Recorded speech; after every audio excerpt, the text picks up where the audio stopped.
Mungkinkah Prabowo Anies bersatu pasca Jokowi lengser? Belajar analisa guys ya. So disimak sampai selesai. Gibran Rakabuming bisa dimakzulkan. Ini kata Mahfud MD. Dalam video YouTube-nya tanggal 11 Juni, Mahfud bilang secara politik, pemakzulan Gibran itu bisa saja terjadi. Kalau itu beneran terjadi, MPR akan milih penggantinya dari dua nama yang diajukan langsung oleh Prabowo.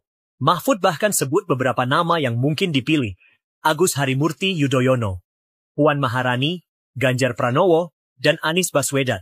Tapi peluang Anies kecil banget karena dia nggak punya partai. Kamu setuju kalau Gibran diganti? Siapa menurut kamu yang paling cocok? Surat pemakzulan Wakil Presiden Gibran Rakabuming Rakaresmi diterima DPR dan ini bisa jadi babak baru dalam politik Indonesia. 4 Jenderal Purnawirawan TNI, termasuk Fahrul Razi dan Tiasno Soedarto, mendesak DPR dan MPR untuk segera memproses pemakzulan lewat surat tertanggal 26 Mei 2025. Surat ini sudah beredar luas di kalangan wartawan dan bikin heboh publik karena menyangkut posisi tertinggi kedua di negeri ini. DPR menyatakan hal ini jadi wewenang pimpinan.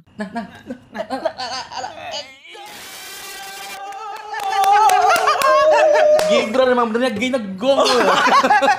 Rencananya Mas untuk menstabilkan harga ini? Temen ya?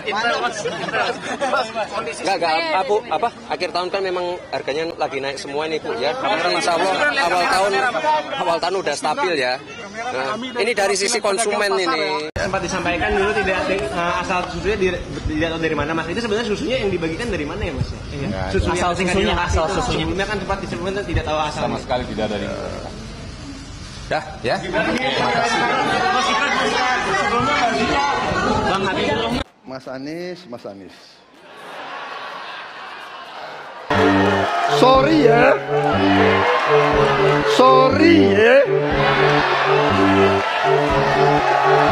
Omon-omon, ya. Tak bisa. Jadi tidak hanya omon. Kerjanya omon saja. Bagaimana perasaan Mas Prabowo? Soal etik. Enggak semua etik.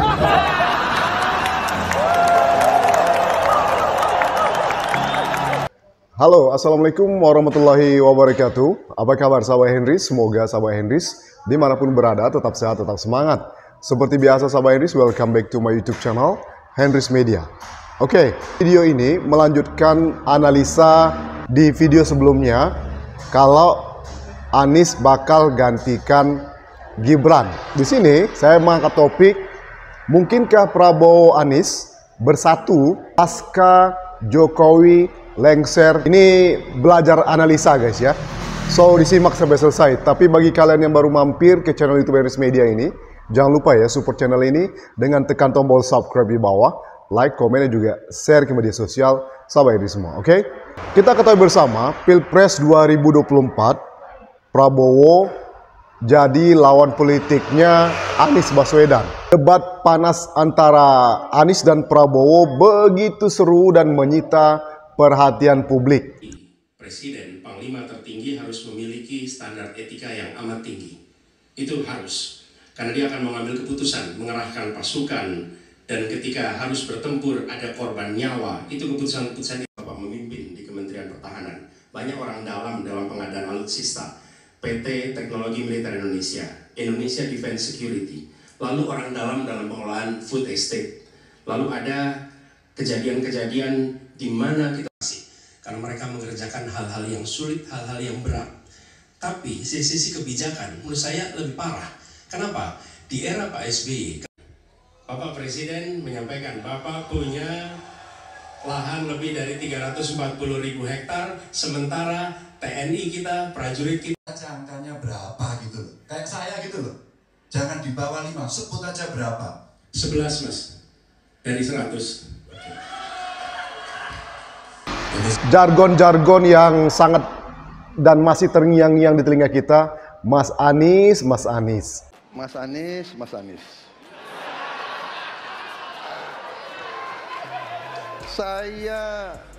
Saya berpendapat Mas Anies ini agak berlebihan. Mas Anies mengeluh tentang demokrasi ini dan itu dan ini. Mas Anies dipilih jadi gubernur DKI menghadapi pemerintah yang berkuasa. Saya yang mengusung Bapak.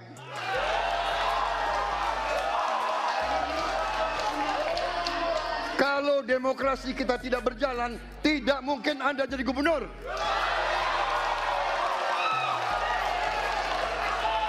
Kalau Jokowi diktator, Anda tidak mungkin jadi gubernur. Saya waktu itu oposisi, Mas Anies. Anda ke rumah saya, kita oposisi, Anda terpilih. Waktu habis, Bapak. Harap tenang. Sorry ya. Sorry ya. Ya kan? Pasti kalian ingat kan? Banyak banget yang bikin meme-meme di video tersebut. Selain itu, omon. Omon-omon, ya. Tak bisa. Jadi tidak hanya omon. Kerjanya omon saja. Jadi omon-omon ini kayak pengertian omong kosong gitu ya. Cuma ngomong-ngomong aja. Itu ditujukan ke Anies Baswedan. Pasca debat perseteruan antara Prabowo Subianto versus Anies Baswedan di debat Pilpres 2024, Prabowo dan Anies ini perseteruannya masih berlanjut guys ya. Ndasmu etik. Bagaimana perasaan Mas Prabowo soal etik? Ndasmu etik.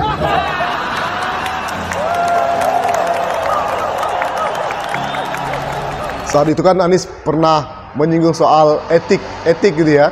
Lalu pasca debat Prabowo di mana-mana itu selalu singgung soal ndasmu etik, ya nggak? Dan sempat direspon juga oleh Pak Anies Baswedan ya. Dan jadi pemberitaan di mana-mana baik di media televisi maupun media sosial ya perihal ini gitu ya. Jadi mereka berseteru. Jadi ibarat sekarang itu kayak perang antara Iran dan Israel gitu ya. Kalau Iran dan Israel perangnya kan saling serang rudal, hipersonik ya. Kalau ini saling serang sindir menyindir gitu ya.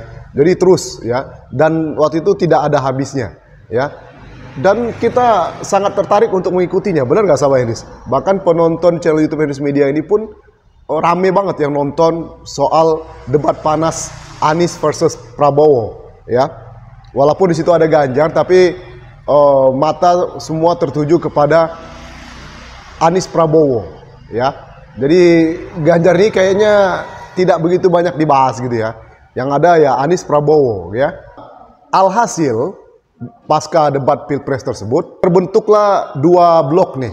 Dua blok fans fanatik pendukung Prabowo dengan fans fanatik pendukung Anies Baswedan. Kalau pendukung Prabowo itu apa ya namanya, Prabowo Gibran waktu itu ya. Nah, kalau Anies Baswedan ini dikenal dengan nama anak Abah. Nah, kalau yang Prabowo ini apa ya? Coba komen di bawah guys ya. Padahal kalau kita flashback ya, sebelum debat Pilpres ya, Prabowo dan Anies ini kelihatan kompak ya, dan saling support satu sama lain.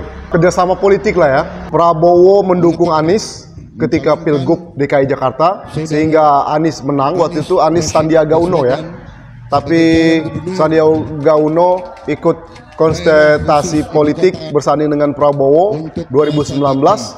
Kabarnya sih waktu itu Pak Anies ditawarkan oleh Prabowo, tapi Pak Anies belum mau. Pak Anies ingin meneruskan tanggung jawabnya di Jakarta. Nah itu patut diacungi jempol guys ya. Seorang politisi yang konsisten dengan tugas dan tanggung jawabnya karena bersumpah sudah 5 tahun untuk mengabdi, mengemban tugas amanah di Jakarta selama 5 tahun. Jadi walaupun tawaran yang lebih wah gitu ya, yang kedudukannya lebih tinggi, wakil presiden, Pak Anies tidak mau. Beda dengan mungkin pejabat yang lain. Ayo kira-kira siapa guys ya yang menerima tawaran dari wali kota, terus dari gubernur nggak selesai, langsung naik ke presiden ya. Jadi janji-janji pun kayak seolah-olah ditinggalkan gitu ya. Nama Anies Baswedan pun makin populer ya. Makin banyak orang yang menyenangi Anies Baswedan waktu kala itu. Bahkan pendukung Prabowo ya, Pilpres 2019 Prabowo kalah ya, dan bergabung dalam pemerintahan kabinetnya Joko Widodo jadi Menhan ya, Menteri Pertahanan. Dari sinilah mulai tampak hubungan Prabowo yang mulainya harmonis dengan Anies ya, mulai renggang ya, dan cenderung berlawanan. Prabowo masuk ke kabinet Jokowi membuat banyak pendukungnya saat itu kecewa ya. Ya, karena tadinya kan mereka 2019 berlawanan gitu ya di Pilpres, tiba-tiba mereka berkoalisi. Ya, Prabowo masuk ke pemerintahannya Jokowi. Disinilah mulai awal mula pendukung Prabowo itu pindah ke Anies Baswedan karena tidak setuju dengan langkah politik Prabowo. Ya, terkesan kecewa lah ya pendukungnya terhadap keputusan langkah politik Prabowo saat itu yang tiba-tiba masuk ke pemerintahannya Jokowi.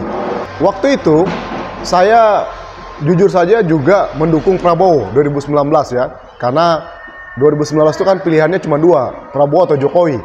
Nah, saya salah satu mendukung Prabowo ya, dan saya juga waktu itu membuat konten di channel saya sebelumnya dan membahas tentang hasil Pilpres, dan saya mengikuti polling ataupun hasil Prabowo Subianto dan Sandiaga Uno, karena antitesanya kan begitu, yang tidak suka dengan Jokowi pilihnya Prabowo karena tidak ada calon alternatif lain kan, beda dengan 2024 ada 3 calon. Oke, nah 2019-2024 tidak ada. Ketika Prabowo melakukan langkah politik dengan masuk ke kabinet Jokowi saat itu, saya sempat berpikir positif gitu loh. Bisa jadi gitu ya, Prabowo melakukan langkah politik ini masuk dari dalam pemerintahan Jokowi supaya next mungkin langkah politik selanjutnya bisa berjalan dengan mulus. Mungkin seperti itu ya. Dan ini saya kebaca nantinya mungkin terjadi serangan balik. Ya, dalam politik kan begitu ya, tidak ada kawan sejati. Mungkin awalnya berkoalisi, berteman, seperti Prabowo dan Jokowi kan begitu ya. Dulunya kan bermusuhan, akhirnya berteman. Nah, kita tidak menutup kemungkinan nextnya, oke? Dan itu saya coba pelajari. Itu pikiran positif saya waktu itu. Pasca Jokowi lengser ini, coba kasus dugaannya jasa palsu itu kan diangkat ketika sebelum 2019 ya kalau nggak salah ya. Itu kan Prabowo masih menjadi oposisi, menjadi lawan beratnya Jokowi waktu itu ya. Kemudian isu keturunan PK, itu kan juga diangkat waktu itu ya. Belum lagi masalah-masalah yang lain. Nah, pasca Jokowi lengser itu kembali diangkat, ya, kembali diangkat dan makin panas ya.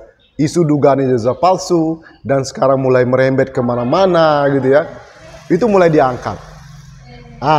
Dan orang-orang yang mengangkat pun itu coba perhatikan, dulunya juga bukan pendukungnya Prabowo kan, ya kan? Seperti yang lain-lain itu juga kan pendukungnya Prabowo ya. Nah, sekarang makin panas dan Prabowo itu terkesan membiarkan gitu loh, membiarkan kasus ini menguap terus-menerus. Isu ini diangkat gitu ya, dan tampak hubungan Prabowo Jokowi yang di awal pemerintahan kan kesana kemari gitu ya, sampai-sampai Prabowo itu bilang di pidatonya hidup Jokowi. Nah, itu kan sangat politis ya, mungkin di depan untuk menyenangkan gitu ya, karena kan Prabowo itu kan jadi karena dukungan Jokowi dan diakui oleh Prabowo saat itu ya. Jadi atas supportnya Jokowi, jadi ya balas budi lah gitu ya. Dan ini tuh kan tampak orang-orang Jokowi itu masuk dalam pemerintahannya Prabowo. Nah, pasca lengser hubungan setelah berapa bulan ini mulai tampak renggang antara Prabowo dan Jokowi. Prabowo tidak lagi bertemu ke Jokowi, Jokowi juga tidak lagi sowan ke Prabowo, ditambah lagi makin ramai ini kondisi Jokowi saat ini yang mukanya mulai bengkak-bengkak, bentol-bentol gitu ya, ngelupas gitu ya. Begitu banyak analisa-analisa masyarakat yang awalnya memang alergi kulit. Dan ada di video ulang tahun Jokowi yang terbaru, itu tampak Jokowi tidak berani menemui warga ya, ditutupi oleh Iriana Jokowi ya, istrinya gitu ya. Dan katanya berdoa untuk kesembuhan Jokowi. Apakah Jokowi tertekan dengan berbagai macam isu yang mendera saat ini, sehingga itu kan bisa menyebabkan autoimun dan banyak lagi lainnya. Tapi saya punya spekulasi yang berbeda gitu ya. Apakah jangan-jangan ini ada drama baru yang dimainkan? Ya, mungkin ini cuman analisa intelijen saya aja gitu ya. Drama baru dimainkan, nanti mungkin sakit gitu ya, lalu berobat ke luar negeri, dan tahu kan kira-kira kemana arah langkah selanjutnya. Karena begitu panasnya nih tekanan-tekanan dalam negeri, belum lagi korupsi yang juga dikait-kaitkan dengan geng Solo ya, terus diungkap di publik. Belum lagi sekarang para oposisi, Refli Harun, kemudian Novel Baswedan masuk ke pemerintahan, maka tidak menutup kemungkinan nanti Anies bisa masuk pemerintahan juga. Entah itu jadi menteri, entah apa, we don't know. Oke? Apalagi isu bakal dimakzulkan Gibran. Nama Anies Baswedan jadi salah satu kandidatnya. Oke? Sementara itu, ya, oposisi mulai masuk satu persatu. Ya, oposisi ini kan yang dulunya mendukung Prabowo juga ya di 2019. Dan kemarin saya juga membuat konten video, ada kode dari Prabowo ke Anies Baswedan, itu menunjuk Anies Baswedan seolah-olah mengatakan, Anies sabar, tunggu, nanti ada giliran kamu gitu lah. Nah, makanya saya menganalisa kemungkinan Anies Prabowo itu bersatu itu besar. Ya, kita lihat saja. Selain orang-orang oposisi masuk, ide-ide brilian Anies Baswedan mulai dipakai di pemerintahan Prabowo. Oke? Apalagi ini ada dugaan Prabowo akan mengembalikan sistem pemerintahan itu ke Undang-Undang Dasar 1945. Tentu ada yang bisa dikritisi gitu ya. Nah, dari ini tidak menutup kemungkinan Anies Baswedan itu kembali bersatu dengan dengan Prabowo Subianto, membangun pemerintah Prabowo Subianto, entah itu nanti Anies masuk dalam kabinet ataupun menggantikan Gibran, atau ide-ide Anies itu tetap dipakai. Gitu guys ya. Ini analisa saya. Gimana menurut kalian? Oke? Itu saja mungkin video kali ini sahabat Henrys. Thank you for your attention. One more time, don't forget to subscribe, like, comment, and share. See you in the next video. Wassalamualaikum warahmatullahi wabarakatuh. Bye bye.